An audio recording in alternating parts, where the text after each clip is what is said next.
안녕하십니까. 조선일보경제부의 박사이자 방현철입니다. 이 시간은 받으면 많이 버는 방현철 박사의 머니머니입니다.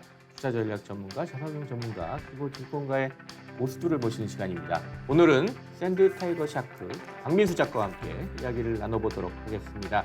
안녕하세요. 네, 안녕하세요. 네, 박민수 작가님 워낙 유명하셔가지고요. 예. 네, 패스트 캠퍼스 주식 투자 강사를 맡고 계시고요. 침착맨, 워크맨, 펭수 등에서 출연하셔가지고 부캐 최고 민수로 알려진 박민수 작가십니다. 그리고 또 방금 소개시켜드렸듯이 별명으로 또 샌드 타이거 샤크란 것도 갖고 계세요. 네네. 네. 오늘은 배당주 투자의 핵심 뭐 이런 주제로 얘기를 해보려고 합니다. 네. 왜냐하면 이제 연초 이후에 이제 미국 주식시장 약세장 베어마켓이라고 그러고요. 우리나라도 작년 7월부터 약세장이에요. 그러다 보니까 약세장에 도대체 뭘 투자해야 되느냐 다들 고민이 많으신데 이럴 때 배당주에 투자해야 된다 이런 말이 많거든요. 그래서 그 얘기를 한번 알아보도록 하겠습니다. 일단 우리가 전번 시간에 인플레이션을 배웠는데요. 인플레이션의 이제 최종 목적은 물가를 내리는 거 있다.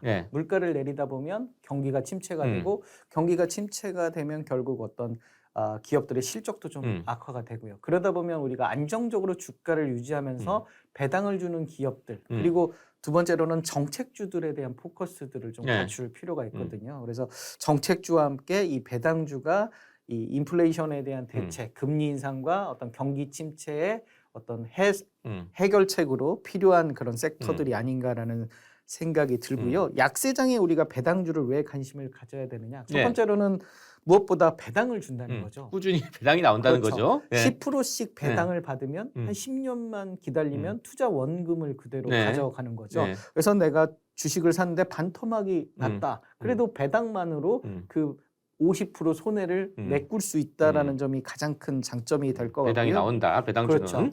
두 번째로는 배당주들은 주가가 많이 안 오르지만 많이 안 떨어져요.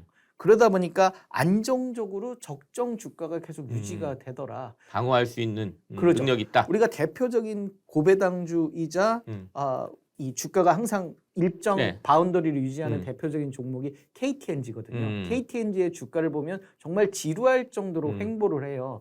그래서 이런 어떤 약세장에서 다른 종목들 주가가 많이 빠지는데도 불구하고 이 적정한 주가를 유지하고 있다라는 점도 하나의 메리트가 될 수 있고요. 그다음에 우리가 저점 매수를 했다라고 하면 수익이다 하면 그 배당주를 팔아서 급락한 성장주라든지 급락한 기술주들을 매수할 수 있는 매수 자금으로도 활용할 수가 또 있기 그렇게까지 때문에 생각할 수 있군요. 그렇죠. 그렇기 때문에 우리가 약세장에 배당주를 항상 관심을 가져야 된다. 그래서 저는 항상 말씀드리는 게 투자 자금의 50% 정도는 배당주를 꼭 투자를 해라라는 말씀을 드려요. 그래서 혹여 내가 투자에 실패하더라도 안정적으로 배당도 받고 그다음에 다른 종목, 급락한 종목을 살 수 있는 좋은 투자 기회를 가지기 때문에 배당주는 초보 투자자나 은퇴를 준비하는 사람들에게는 필수적인 그런 투자 요인이다 이렇게 강조를 드리고 싶어요. 배당주다 그러면 배당을 준다고 했는데 그 배당 준다고 다 좋은 주식인가? 뭐 이런 또 의문을 가질 수가 있잖아요. 좋은 배당주는 그럼 어떤 게 있을까요? 일단 배당주를 투자하는데 첫 번째로는 저는 시가 배당률이 높은 기업들, 배당 수익률이라고 하죠. 그래서 배당금을 현재 주가로 나누는 거예요. 그러니까 500원의 배당을 준다. 현재 주가는 10,000원이다. 그러면 500원을 10,000원으로 나누면 5%거든요. 그러면 은행에서 5% 정도 이자를 받는다라고 생각을 하는 거고요. 그러면 고배당주는 은행의 정기 적금의 2배 이상. 그러니까 3% 정도 정기 적금이 되면 6% 이상이 고배당주라고 보시면 될 것 같아요. 그래서 시가 배당률이 높은 기업들을 사서 시가 배당률이 높은 고배당주를 사자 일단. 그리고 두 번째로는 배당 성향이라는 걸 봐야 배당 되는 성향. 거죠. 그러니까 배당 성향이라는 것은 당기 순이익 중에 얼마 정도를 배당을 하느냐. 자기가 번 돈 중에서 얼마를 배당으로 주느냐. 그렇죠. 100억 정도의 당기 순이익을 냈는데 30억 정도를 배당에 쓴다. 그럼 배당 성향은 30%라는 거죠. 근데 다음에 200억 정도 당기 순이익을 내면 배당액이 60억 정도 될 수 있다라고 우리가 예측을 하는 거죠. 그래서 안정적으로 꾸준한 배당 성향을 유지하는 기업들 30%면 계속 30%를 유지하는 그러니까 실적이 올라도 30%를 배당할 수 있느냐 이게 되게 중요한 거죠. 그리고 세 번째로는 실적 개선 기업들. 그러니까 실적이 어느 정도 유지되거나 실적이 나아지는 기업들. 실적이 좋아야지 배당을 할 테니까. 그렇죠. 먹고 살만 해야 배당을 하는 거거든요. 적자가 지속이 되면 마음은 배당을 하고 싶지만 배당을 할 수 없기 때문에 그래서 시가 배당률이 높은 기업들, 안정적인 배당 성향을 유지하는 기업들, 그리고 실적이 안정적이거나 실적이 개선되는 기업들이 좋은 배당주의 기본 요소다. 이렇게 말씀을 드리고 싶어요. 배당 얘기하다 보면 또 요새 많이 나오는 게 중간 배당이라는 얘기 나오잖아요. 이 중간 배당 주는 거 이런 주식도 좋다고 봐야 되는 건가요? 당연히 그렇겠죠? 일단 중간 배당 같은 경우는 우리가 이제 6개월 단위로 배당을 주는 거잖아요. 그러니까 12월 말 결산 법인 같은 경우는 보통 연말 기준으로 한 번 배당을 하는데 보통 6월 말 기준으로 배당을 한 번 더 한다는 거죠. 우리가 또 여기에 분기 배당이라는 게 있잖아요. 3개월 단위로 배당을 하는. 그래서 이런 중간 배당 기업들 같은 경우에는 우리가 배당락이라는 게 있어요. 배당부와 배당락. 그래서 부는 붙을 부, 락은 떨어질 락을 써서 배당을 받을 수 있으면 배당부, 배당을 못 받으면 배당락. 그래서 기준일 2영업일 전이 배당부, 하루 전이 배당락인 거죠. 왜 2영업일 전이냐? 우리나라는 이 우리가 매매하고 결제일까지 이틀이 소요되는 거죠.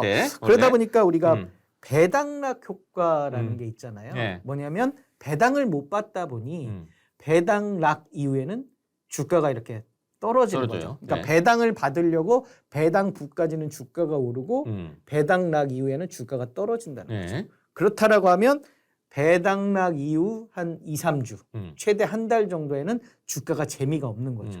그때가 오히려 단기 주가 저점이 될 수 있다는 거죠. 실적과 무관하게 단지 배당 이슈로 배당 전 한 달 전 주가가 오르고 배당락 이후에 한 달간 주가가 떨어지는. 그러면 저점 매수 기준으로 우리가 배당락 지점을 좀 체크해 볼 필요가 있겠다. 그래서 중간 배당 같은 경우는 배당락 효과를 2번 볼 수 있는 거잖아요. 1년에 2번 나오네요. 그렇죠.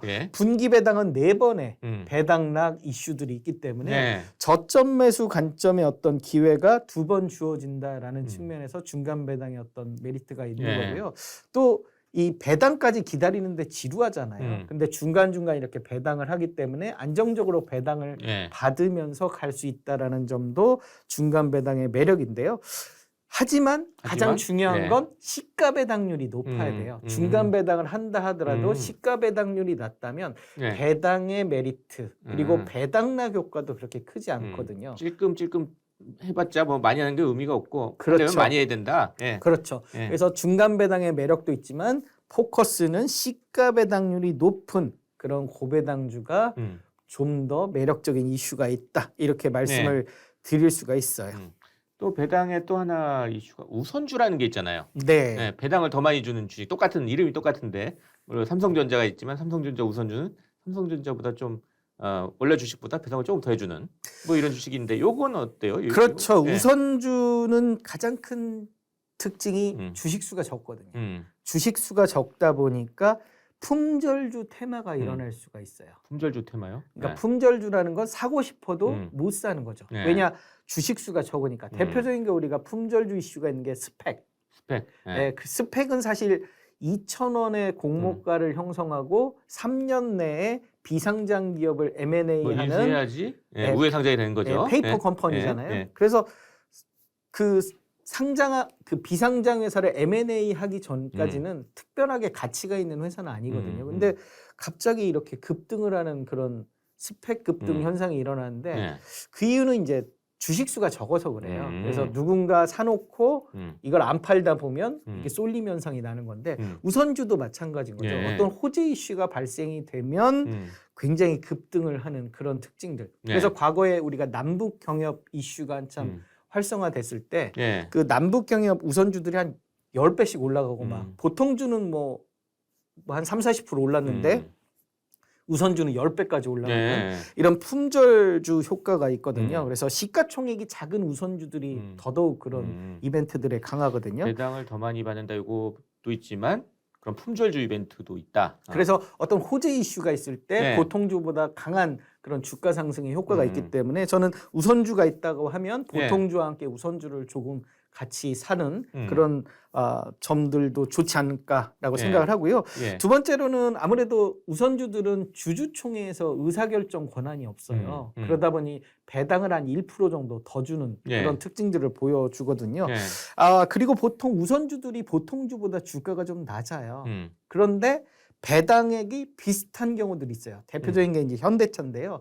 현대차 같은 경우는 작년 말에 보통주도 4,000원을 주고 우선주도 4,100원인가 4,000원을 줬어요. 아주 조금 몇 개 그런데 많이 안 줬네요. 네. 우선주는 주가가 낮기 때문에 시가 배당률 기준으로 하면 현대차 보통주는 1.9%고 우선주는 4몇 %가 되는 거예요. 네. 그렇기 때문에 시가 배당률 측면에서도 우선주가 더 높을 가능성들이 있는 거죠. 그런 측면에서 고배당과 품절 테마 측면에서 우선주들이 좀 더 관심을 갖는 것 같고요.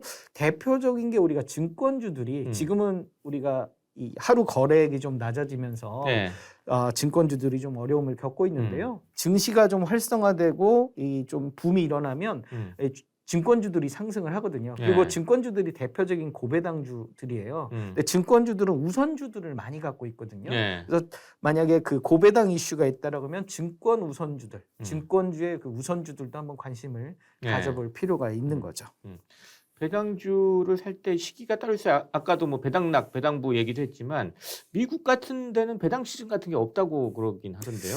그렇죠. 이제 미국 같은 경우는 배당을 자주 주다 보니까 그리고 어떤 우리나라와 같이 12월 말 결산법인 이런 개념들이 아니고 이렇게 뭐 자유스럽게 배당을 그 결산에 맞추지 않고 하다 보니까 배당 시즌 같은 게 좀 약해졌는데요. 우리는 12월 말 결산법인들이 되게 많아요. 결산이라는 것은 회계장부를 이제 닫는다는 거거든요. 1월부터 12월 말까지 1년간의 농사 어떤 영업을 계산을 해서 12월 말 기준으로 배당을 주겠다. 그러다 보니까 12월 말에 이제 배당 부가 가까이 올수록 주가가 상승하고 배당락 이후 1월 달에는 주가가 많이 하락하더라. 그러면 우리는 주식은 저점에 사서 고점에 파는 게 투자 원칙이잖아요. 1월에 배당락 이후 최대한 주가가 빠졌을 때 사고 12월 달에 기대감에 주가가 상승할 때 팔아라. 1월에 사서 12월에 팔아라. 우리가 찬바람 불면 배당주를 사라 이런 말을 하잖아요. 그렇게 보통 증시에서는 얘기하는데요. 네, 그거는 이제 짧게 바라보는 거죠. 한 10월이나 9월쯤 사서 12월에 오를 때 팔아라. 그 목표 수익보다 1월에 사서 12월에 파는 게 목표 수익이 더 클 수 있거든요. 투자 관점은 시가 배당률. 시가 배당률이 높은 종목을 사서 12월까지 기다려 보면 주가 상승을 그러니까 배당을 내가 한 10% 받을 것 같다. 근데 주가 상승이 한 20% 됐다. 저는 매도도 괜찮다고 생각을 해요. 10% 배당받는 것보다 20% 투자 수익을 얻는 게 나을 수도 있잖아요. 그렇기 때문에 1월에 사서 12월에 팔아라라는 어떤 투자 전략을 가지고 배당락 이후 1월을 저점 매수의 기회로 좀 노려봐라. 포커스는 시가 배당률이 높고 실적이 안정적으로 유지되는 그런 기업들 중심으로 1월 달에 배당 뉴스를 좀 관심 있게 봐라. 이런 말씀을 드리고 싶어요. 이 배당주 투자도 리스크가 있을 거 아닙니까? 그런 리스크는 어떤 게 있고 이 리스크 줄이려면 좀 어떻게 뭘 체크해야 되나요? 가장 큰 리스크는 실적이 악화되는 거예요. 그러니까 여전히, 안정적으로 역시 주식은 실적. 그렇죠. 안정적으로 실적이 유지될 줄 알았는데 실적이 갑자기 꺾이면 배당을 안 하는 거죠. 대표적인 게 이제 우리가 S-오일이에요. S-오일이 우리 사우디의 그 기업 국부 기업이 최대 주주로 있잖아요. 그래서 한때는 뭐 국부를 너무 많이 배당으로 보내는 거 아니냐 그런 이야기도 있었는데요. 이 S-오일 같은 경우는 유가에 되게 민감해요. 그런데 유가가 너무 하락해서 실적이 악화돼 버리면 배당을 안 하는 그런 경우들이 생겼거든요. 최근 들어서 이제 실적이 다시 개선되면서 유가가 오르니까 실적이 개선되고 있죠. 배당을 다시 늘려가고 있는데요. 그래서 실적이 어느 정도 나오는지 이런 부분들이 굉장히 중요하다. 옛날에 두산그룹 같은 경우도 고배당을 했었거든요. 음. 지주회사가. 그런데 두산그룹이 한때 유동성 위기를 겪었었잖아요. 네. 뭐 두산인프라코도 매각을 하고 이런 이슈들이 있었는데 네. 그때 좀 어려울 때 배당을 못 하기도 했거든요. 그래서 실적이 계속 나오는지 그래서 우리가 실적이 악화되는지 여부를 좀 계속 체크를 해서 안정적으로 실적이 유지되는지 실적이 더 개선되는지 이런 부분들을 좀 보자. 우리가 배당주도 있지만 배당 성장주라는 것도 있어요. 배당 성장주? 네, 그래서 배당주는 고배당을 하지만 주가가 안정적으로 유지되는 거고 배당 성장주는 배당을 하지만 성장성이 있기 때문에 실적 개선이 꾸준하게 이루어지는 그런 기업들이 있거든요. 그래서 우리가 ETF에 고배당 ETF가 있고 배당 성장 ETF가 있어요. 그래서 배당 성장은 배당은 조금 적겠지만 어떤 주가의 상승, 기업의 실적 개선 이런 부분들에 좀 포커스를 두는 그런 부분들도 있다라고 참고하시면 될 것 같아요. 방금 뭐 ETF 얘기도 하셨는데 배당주 ETF로 투자할 수가 있어요? 그렇죠. 우리가 ETF라는 것은 10종목 이상을 이렇게 포함하고 있는 펀드이잖아요. 그래서 고배당 이슈로 배당 ETF들이 우리나라에 많이 상장되어 있어요. 그래서 우리가 배당 또는 금융 관련 증권이라든지 은행, 보험 이런 종목들을 포함하고 있는 그리고 우리가 리츠 부동산 인프라라고요.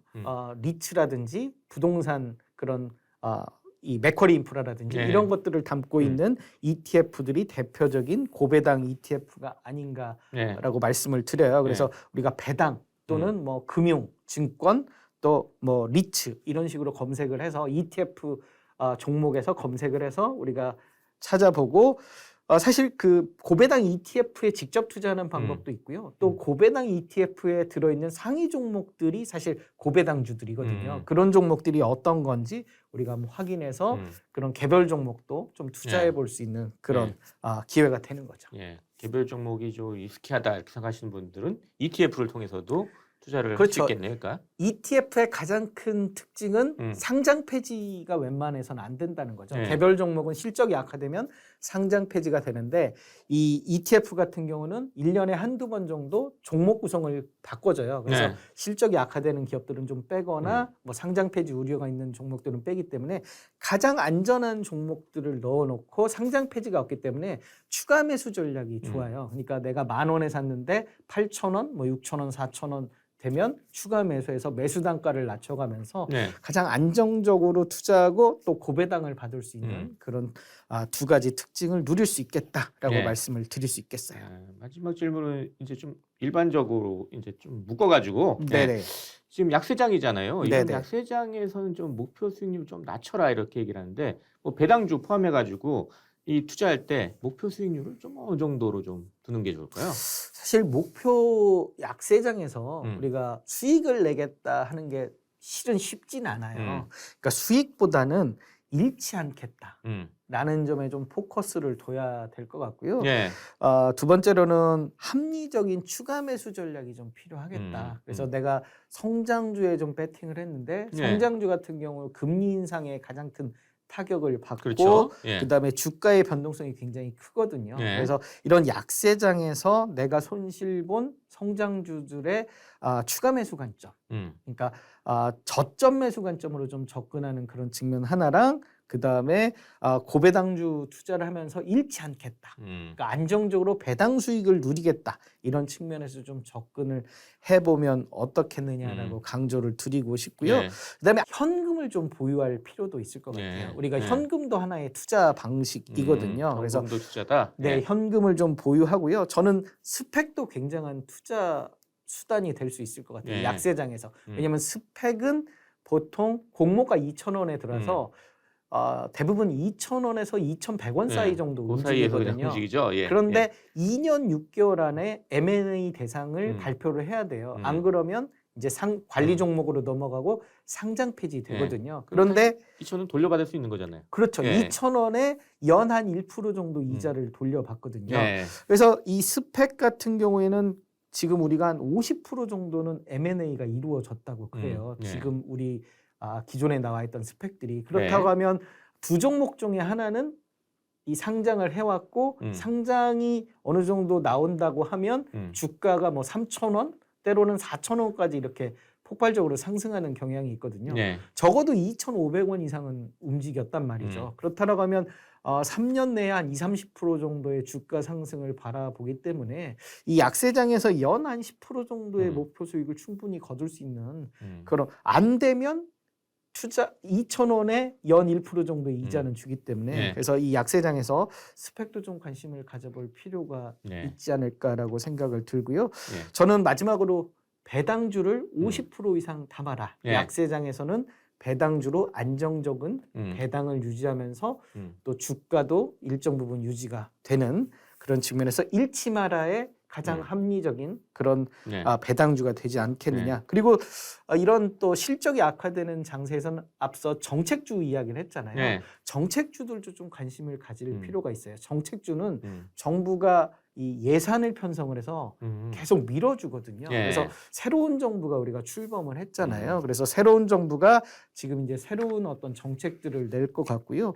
그래서 정책적인 이슈들로 우리가 관심을 가져볼 분야들이 반도체 같아. 그러니까 미국도 지금 반도체 그런 어떤 육성 법안이 계류되어 있잖아요. 그래서 반도체, 또 원자력, 그다음에 건설 규제 완화, 친환경, 그리고 로봇 산업 이런 부분들을 정부가 앞으로 관심을 좀 갖지 않겠느냐. 네. 그래서 정부의 어떤 정책 발표라든지 예산 편성 이런 부분들을 좀 관심 있게 네. 지켜볼 필요가 있지 않겠나라고 생각이 듭니다. 예, 감사합니다.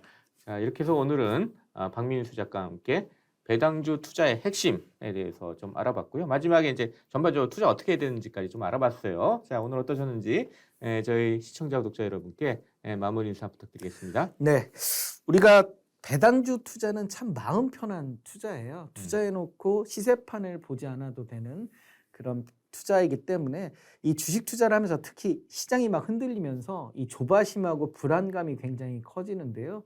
우리가 본업을 충실히 하면서 편안하게 주식 투자를 할 수 있는 방법, 기업이 좋고 그다음에 무언가 믿을 수 있는 구석이 있는 그거에 가장 적당한 그리고 잃지 않는 투자의 가장 합리적인 투자가 고배당주다. 그래서 네. 고배당주를 50% 이상 담아라 이렇게 말씀드리고 싶네요. 네, 감사합니다. 지금까지 함께해 주신 패스트 캠퍼스 주식 투자 강사 박민수 작가 그리고 저는 조선소경제부의 박사기자 방현철이었습니다. 그럼 다음 시간에 뵙도록 하겠습니다. 감사합니다.